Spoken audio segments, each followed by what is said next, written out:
ശരിക്കും അങ്ങനെ ഒരു വീഡിയോ എടുക്കുന്നതും അങ്ങനെ ഒരു വീഡിയോ വൈറലാവുന്നതും അറിഞ്ഞിരുന്നോ? ഇല്ല.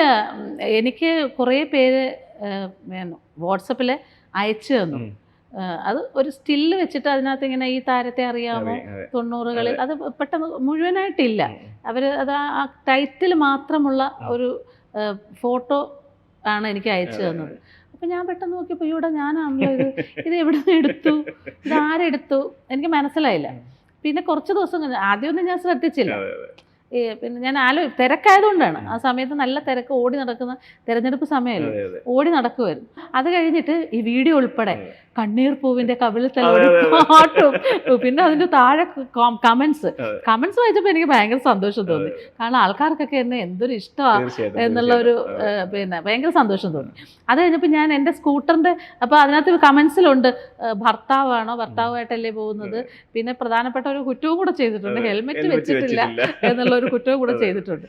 അപ്പോൾ പിന്നെ നല്ല ഒരു കരുതൽ എന്നോട് ആൾക്കാർക്ക്, പിന്നെ ചുരിദാറിൻ്റെ ടോപ്പ് താഴെ കിടക്കുന്നു, അത് അപകടം ഉണ്ടാകും, സൂക്ഷിക്കണേ എന്നൊക്കെ പറഞ്ഞ് എന്നെ ഭയങ്കരമായിട്ട് ആൾക്കാർക്ക് ഇഷ്ടമാണെന്ന് എനിക്ക് ആ കമൻസ് വായിച്ചപ്പോൾ മനസ്സിലായി.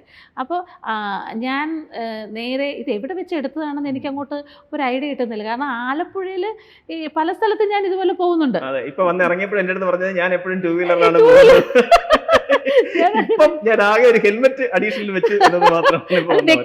ഹെൽമെറ്റ് അന്ന് ഞാൻ വെച്ചിട്ടില്ലായിരുന്നു. ഹെൽമെറ്റ് വെക്കാൻ ഞാൻ LC ഓഫീസിലോട്ട് പോകുമായിരുന്നു. LC ഓഫീസിൽ പിന്നെ കമ്മിറ്റി MLA H സലാം പങ്കെടുക്കുന്ന ഞങ്ങളുടെ മണ്ഡലം സെക്രട്ടറി ആയിരുന്നല്ലോ. അപ്പോൾ പിന്നെ ഞങ്ങളുടെ മേഖലകളുടെ 2 മേഖലയുടെയും കമ്മിറ്റി LC ഓഫീസിൽ വെച്ചായിരുന്നു. അപ്പോൾ ഞാൻ അതിന് പോകാൻ താമസിച്ചു പോയി. അപ്പോൾ ഞങ്ങളുടെ 7ാം നമ്പർ ബൂത്തിൻ്റെ പ്രസിഡന്റ് ഫൈസലിൻ്റെ സ്കൂട്ടറിൽ കയറിയാണ് ഞാൻ പോയത്. ബൂത്ത് ഓഫീസിൽ നിന്ന് താമസിച്ചിട്ട് അവിടെ നിന്ന് വെളി വന്നപ്പോൾ ഞങ്ങൾ ഇതിവിടെ ഇങ്ങനെ പടിഞ്ഞാറ് ബീച്ചിലാണ് LC ഓഫീസ്. അപ്പോൾ റെയിൽവേ സ്റ്റേഷൻ ആ ക്രോസിൽ ഞങ്ങൾ വന്നപ്പോൾ താമസിക്കുകയും ചെയ്തു. പിന്നെ റെയിൽവേ ഗേറ്റ് അടച്ചിട്ടുകയും ചെയ്തു.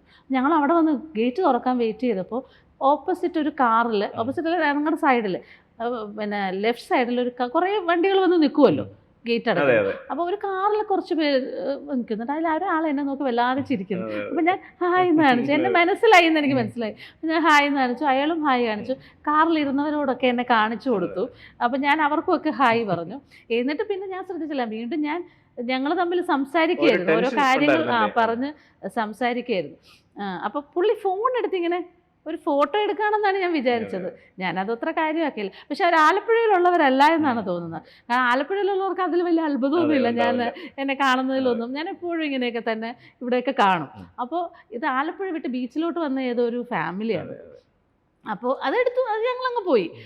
ഇത് വന്നു കഴിഞ്ഞപ്പോൾ പിന്നെ ഞാൻ ഫൈസലിനെ വിളിച്ചു വെച്ചപ്പോഴാണ് ഓർമ്മയില്ലേ, എന്നെ ഇവിടെ എല്ലാവരും ഹസീന എന്ന് തന്നെ വിളിക്കുന്നത്, എൻ്റെ യഥാർത്ഥ പേര് ഹസീനയ്ക്ക് ഓർമ്മയില്ലേ, നമ്മളന്ന് പോയപ്പോൾ അവിടെ റെയിൽവേ ഗേറ്റ് അടച്ച ഒരാൾ ഇങ്ങനെ ഹായ് ഒക്കെ, ശരിയാ, ആ പുള്ളിയാണെങ്കിൽ ആരാണെന്നൊന്നും എനിക്കറിയില്ല. അതാണ് അത് നടന്നത്, സത്യം.